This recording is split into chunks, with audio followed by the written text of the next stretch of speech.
నాకు భరోసా ఇచ్చారు. నా పిల్లల లైఫ్కు నా లైఫ్కు అండగా ఉంటాము, ఏ సాయం కావాలన్నా చేస్తామన్నారు, చేస్తున్నారు కూడా. నాకు జరిగిన అవమానం వేరే స్త్రీ ఎవరికి జరగకూడదు. అప్పు తీసుకున్నాము, ఇస్తానని చెప్తానే ఉన్నాను, వినలేదు. మా బిడ్డల టీసీ కోసం వచ్చాను, ఆ టీసీని చింపేయాలని చూసినారు.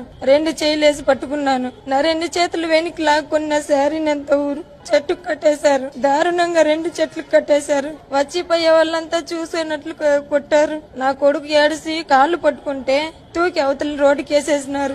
అంత దారుణంగా ప్రవర్తించారు. నేను చెప్తానే ఉన్నా, లోన్ వస్తే ఇస్తాను, నాది సంఘం వస్తే ఇస్తాను అని. వినలేదు.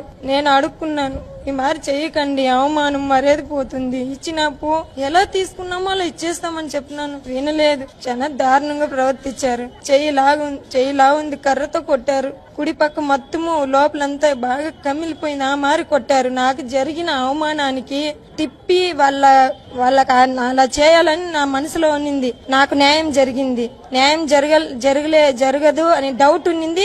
జరిగింది, న్యాయమే జరిగింది, శిక్ష పడింది. వాళ్ళంతకంత శిక్ష అనుభవిస్తా ఉండారు.